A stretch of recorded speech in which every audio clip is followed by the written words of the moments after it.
السلام علیکم ناظرین، آج مختلف جو ڈیولپمنٹ ہوئی ہیں پاکستان اور اس کے علاوہ بحر ممالک میں، تو اس حوالے سے ہم بات کریں گے۔ سب سے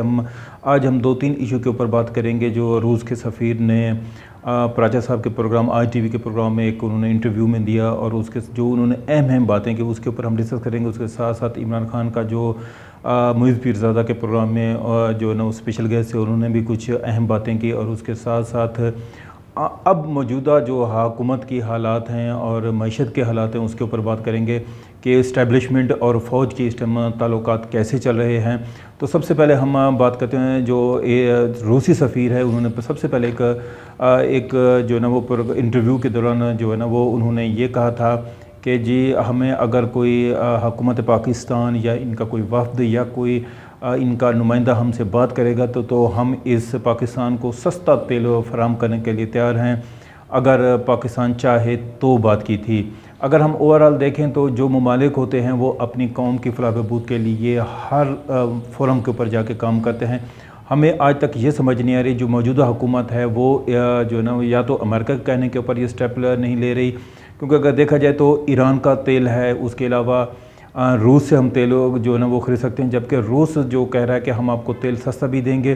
اور اس کے علاوہ ہم اپنے روپوں میں دیں گے، نہ کہ ہم جو ہے نا کہ ہم آپ کو ڈالرز میں دیں گے۔ تو اگر ہم روس سے ہم اگر تیل لیتے ہیں یا ایران سے تیل لیتے ہیں تو ہماری معیشت بہت ہی قدر بہتر ہو سکتی ہے، اور جو ہم عوام کے اوپر ٹیکس یا بوجھ ڈالتے ہیں، جس طرح موجودہ جو بجٹ میں ہے لیوی کا ٹیکس بڑھایا گیا اور اس میں جو 50% کیا، جبکہ پی ٹی آئی کی حکومت میں 30% تھا، حالانکہ انہوں نے 20% اضافہ کیا، اور بڑے محدود اور محتاط انداز سے انہوں نے کہا کہ جی ہم نے تو بس مشکل فیصلے لیے ہیں اس بجٹ میں، اور قوم کے اوپر ہم جو نا حالات معیشت کے خراب تھے، جبکہ جو جتنے بھی معیشت دان ہیں انہوں نے واضح طور پہ کہا ہے کہ جو ملک کی معیشت بڑی ٹھیک چل رہی تھی، ڈالر اور پاکستان کے روپے کی قدر جو مستحکم تھی۔ تو خیر ایک رجیم چینج تھا جو ہوا، تو اس کے ساتھ ساتھ پھر انہوں نے ایک جو آج پچھلے دنوں جو کل کے پروگرام میں انہوں نے 2-3 اہم باتیں کی۔ انہوں نے کہا جی جو ہم نے یوکرین کے اوپر حملہ کیا وہ ہماری جو سلامتی تھی یا ہماری خود مختاری تھی، جو نیٹو فورسز تھیں وہ ہمارے یوکرین کے بارڈر کے اوپر یا جو روس کے بارڈر ہیں وہاں پر ان کی نقل مکانی دیکھی گئی تھی، اور سب سے اہم جو بات تھی کہ ہم نے متعدد مرتبہ ہم نے یوکرین کو جو ہے نا بالکل تنبیہ کیا تھا کہ آپ نیٹو میں شامل نہ ہوں، جبکہ انہوں نے پھر بھی دوبارہ اعلان کیا، تو جس کی وجہ سے یہ ہمیں حملہ کرنا پڑا۔ اگر جو روس جو امریکہ ہے اگر ہمارے سر کے اوپر کھڑا ہوگا یا نیٹو ہوگی تو اس کا مطلب ہے جو ہماری خود مختاری ہے اس یا ہماری سلامتی ہے اس کے اوپر نقصان پہنچانے کی تیاری کی جا رہی تھی، اس وجہ سے ہم نے روس کے اوپر حملہ کیا۔ اور ایک اور کوشچن میں انہوں نے کہا کہ کیا جو پراچا صاحب نے کوشچن کیا جو عمران خان کی حکومت ہے وہ روس کے دورے کی وجہ سے تو نہیں، کہ انہوں نے اس بات کو بڑے دلائل کے ساتھ کہا کہ جی جو عمران خان کی جو حکومت ہے وہ ڈیزالو کی گئی تھی، جو فیوچر میں جو ان کا بات تھی کہ یعنی کہ جو پاکستان کی جو حکومت تھی وہ کیونکہ 3 اپریل کو وہ گئے تھے، 7 اپریل کو ان کی حکومت جو ہے نا وہ نو کانفیڈنس آ گیا تھا، تو اس وجہ سے تو وہ جو ہے نا انہوں نے کہا کہ جی یہ ہماری جو انہوں نے وزٹ کیا تھا تو اس کی وجہ سے جو ہے نا یہ رجیم چینج آیا، اگر وہ نہ کرتے شاید ہو سکتا ہے، اور جس طرح وہ روس کے ساتھ تعلقات بہتر کرے تو میرا بھی یہی خیال ہے کہ ان کو اسی وجہ سے ہٹایا گیا ہے رجیم چینج کی، یعنی کہ اور اس کے ساتھ ساتھ جو عمران خان کے انٹرویو میں بھی انہوں نے اسی بات کو لنک کیا ہے کہ 7 اپریل کو تو میں گیا تھا، 3 اپریل کو تو گیا تھا، 7 اپریل کو یہ واقع رونما ہو گیا، جس کی وجہ سے جو ہمارے کانٹریکٹ تھے جو ہم نے ان کے ساتھ ڈسکس کیے تھے تو وہ جو ہے نا وہ کامیاب نہیں ہو سکے۔ اگر کامیاب ہو جاتے تو پاکستان کی جو معیشت ہے اس ٹائم بہت سٹرانگ ہوتی، اور ہم یہ بھی دیکھ رہے تھے جو ہمارے مختلف معیشت دان انہوں نے جس طرح اشفاق صاحب انہوں نے ایک واضح طور پہ کہا کہ جی اگر عمران خان ہوتے تو ہو سکتا ہے کہ وہ IMF کے پاس نہ جاتے، اور جس سے قوم کو جو موجودہ مہنگائی ہے بحران ہے اس کے اوپر نہ ہوتا۔ تو اس کے ساتھ ساتھ عمران خان نے ایک بات بھی واضح کی ہے کہ اگر یہ حکومت جو موجودہ حکومت ہے یا جو PDM کی حکومت ہے اگر وہ ملک یا معیشت کو نہیں سنبھال سکتے تھے تو یہ انہوں نے جو سازش تھی غیر ملکی سازش تھی اس کا حصہ کیوں بنے، اور اگر وہ حصہ بنے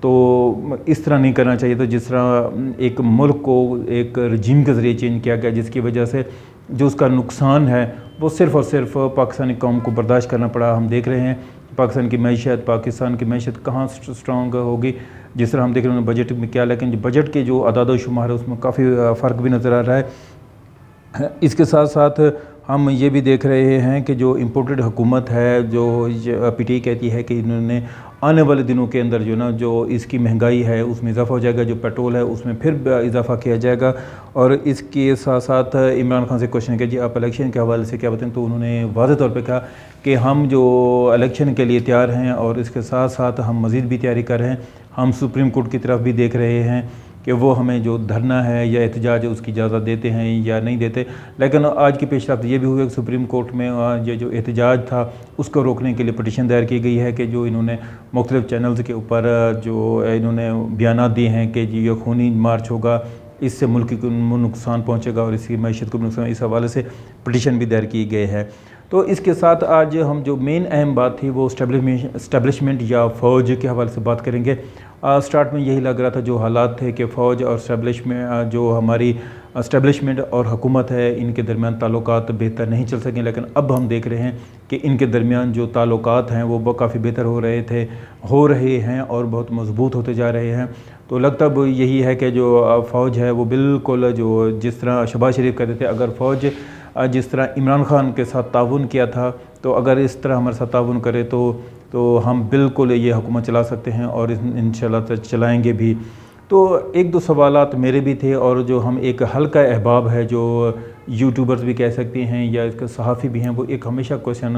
ریز کرتے ہیں کہ اسٹیبلشمنٹ یعنی کہ فوج، ISI، FIA کو جو ہے نا وہ جو ان کا آئینی کے دائرہ کار ہے اس میں رہنا چاہیے، فوج کو سیاست سے الگ رہنا چاہیے، سیاسی معاملات سے الگ رہنا چاہیے، لیکن ہم دیکھتے ہیں کہ جب DGI SPR کی پریس کانفرنس ہوتی ہے تو اس کے اوپر وہ تقریباً 90% جو آنسر کوسچن ہوتے ہیں وہ فوج کے حوالے سے ہوتے ہیں، ان کی وہ ترجمانی بھی کرتے ہیں، ان کے جوابات بھی دیتے ہیں۔ تو دوسری طرف ان کے ہم یہ بھی دیکھتے ہیں کہ وہ جو حلقہ احباب ہے جو فوج کے جو ہے نا وہ کہتے ہیں کہ جو فوج کو ایک سائڈ پہ رہنا چاہیے، وہ ہمیشہ یہ بھی کہتے ہیں کہ ہم دیکھتے ہیں کہ پاکستان کے اندر جو ترقی نہیں ہوئی تو اس کی سب سے بڑی وجہ اسٹیبلشمنٹ کا ہاتھ ہے کہ وہ حکومت کو نہیں چلنے دیتی، اور جس طرح ہم موجودہ جو رجیم چینج ہوا اس میں بھی وہ کہتے ہیں کہ جی فوج کا بہت بڑا ہاتھ ہے۔ تو اس کے ساتھ ساتھ ہم یہ بھی دیکھتے ہیں کہ جس طرح سیاسی یا جو مداخلتیں ہوتی ہیں اس میں فوج کہیں نہ کہیں اسٹرانگ لیتی ہے۔ ابھی پچھلے دنوں ایک پروگرام میں جو ایک 92 کے پروگرام میں انہوں نے ظفر ہلالی صاحب ہو گئے اور مقبول جان صاحب نے بالکل واضح طور پہ کہا جو ہماری فوج ہے وہ بالکل نہیں چاہتی کہ الیکشن فیئر ہوں، اور فوج کبھی بھی عمران خان کو موجودہ دور میں حکومت نہیں بنا دے، کیونکہ اگر عمران خان آ گیا تو امریکہ ناراض ہو جائے گا، اور امریکہ کبھی بھی نہیں چاہتا کہ اب دوبارہ عمران خان ہے، کیونکہ امریکہ کو پاکستان کے اندر جتنا جو ہے نا وہ نقصان عمران خان نے وہ کہتے ہیں پہنچایا، شاید کسی نے پہنچایا ہو، کیونکہ عمران خان غلامی پسند نہیں ہے۔ ہم دیکھتے ہیں کہ وہ ہمیشہ آزادانہ اور ایک منصفانہ جو نا رولز اینڈ ریگولیشن کے حامی ہم دیکھ رہے تھے۔ خیر یہ حکومتی اور سیاسی اور بیرونی مداخلت ہوتی ہے، جو ہماری قوم ہے اس ٹائم اب نگاہ رکھے ہوئے کہ آگے مزید کیا حالات ہوں گے۔ صحافی برادری کے لوگ ہیں یا یوٹیوبرز ہیں تو وہ ایک واضح طور پر یہ کہتے ہیں کہ فوج ایک آئینی ادارہ ہے اور ان کو ان معاملات سے دور رہنا چاہیے، نہ کہ اس میں مداخلہ۔ ماضی میں بھی دیکھتے رہے ہیں کہ حکومتیں بنانا گرانے میں فوج کا بہت بڑا کردار رہا ہے، لیکن اب ایک ایسے جو حالات ہو گئے ہیں کیونکہ سوشل میڈیا عام ہے، اگر فوج کب تک اور کن کن لوگوں کے اوپر سینکشن لگائے گی، کیا پاکستان کے اندر سے سینکشن لگا سکے گی، یا غیر ممالک میں بھی جو لوگ ہیں جو فوج کے حوالے سے بات کرتے ہیں، ایون کہ ہمارے جو MNAs ہیں وہ بھی ہم ماضی میں ہم دیکھتے رہے ہیں، جس میں خواجہ آصف ہیں، اس کے علاوہ بہت سارے ہمارے فاٹا سے لوگ ہیں، وہ ہمیشہ فوج کے حوالے سے بھی بات کرتے رہے ہیں کہ انہوں نے ہمارے حق کو جو نا حق جو نہیں دیا، یا اس کے علاوہ جو اور بھی ان کے بہت سے مسائل ہیں تو وہ فوج کو کلیم کرتے ہیں، تو وہ ہمیشہ یہی کہتے ہیں۔ اور اس کے علاوہ جو ہماری نون لیگ ہے، PP ہے، جس طرح آصف علی زرداری صاحب نے بیان دیا تھا کہ آپ لوگ 3 سال کے لیے آتے ہیں اور جاتے ہیں، ہم یہاں تھے اور ہم یہاں رہتے ہیں۔ تو اس کے علاوہ نون لیگ کے بہت سے جو نواز شریف صاحب نے بھی کہا تھا کہ جنرل باجوہ تمہیں حساب دینا پڑے گا، اور بہت سی چیزیں، یا تو فوج کو ایک اپنا واضح سٹرکچر لینا چاہیے کہ بالکل جو سیاسی مداخلت ہے وہاں سے دور ہونا چاہیے، ہو جانا چاہیے، جس میں تمام ادارے، جس میں ISI ہے، ہماری فوج ہے، FI ہے، اور بہت سے ادارے ہیں، تو ان کو اپنے دائرہ کار میں یہ جو پرسپیکٹ ہے، میں یہ پورے کے پورے، کیونکہ مختلف پروگرام میں کے بھی میں نے یہ سنا ہے، اور جو ہمارے تجزیہ کار ہیں پاکستان کے، وہ سارے یہی کہتے ہیں کہ جی فوج کو اب اپنے واضح پوزیشن لینی چاہیے کہ جو سیاسی اور مداخلت ہے اس سے دور ہونا چاہیے۔